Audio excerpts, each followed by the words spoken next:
Hey everyone, welcome back to Juggling Gym. Today I'm going to tell you about the best and worst tricks for glow-in-the-dark juggling.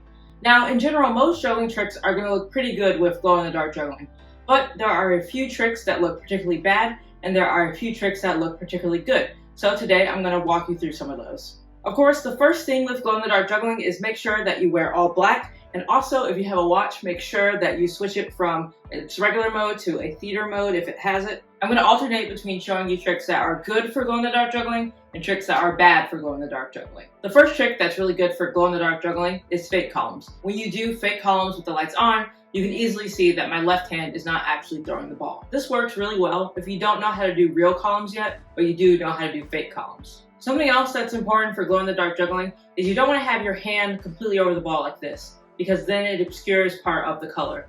So you want to make sure that your hand is kind of behind the ball like this. So that's the way I'm gripping it. The first bad trick I'll talk about is body throws. A body throw is where you throw the juggling ball around or over or under some part of your body. Now I'll show you what it looks like if you do under the leg with glow-in-the-dark juggling balls. Here's another body throw behind the back. And you can't see my back, so it doesn't really look like a trick. Another fun glow-in-the-dark trick is just to put the juggling balls in different directions. And it looks really silly if you're doing it with the lights on, but I'll show you what this looks like in the dark.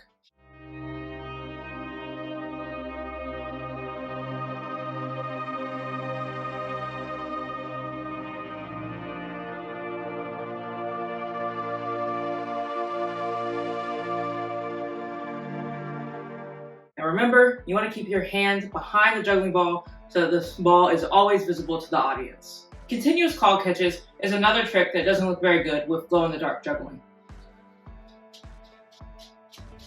But see, it doesn't really look that much different from a regular cascade.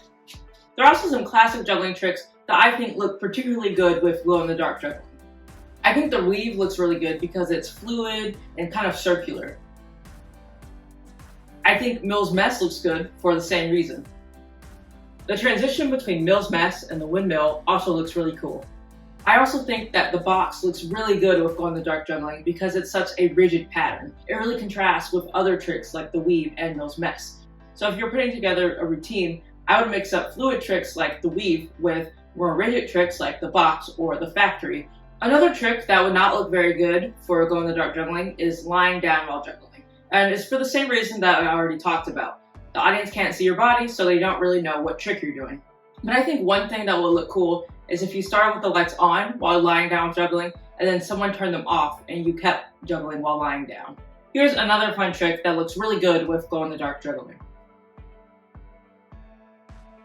All I'm doing is I'm juggling two balls in one hand, and then I'm just moving the other hand behind the two balls in one hand.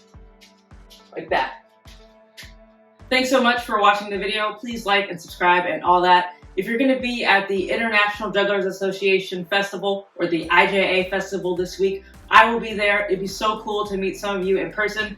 Hopefully I'll catch up with you in the gym or something like that. I'll also be teaching a workshop on double bounce tricks. I will put the time and the link to that in the description.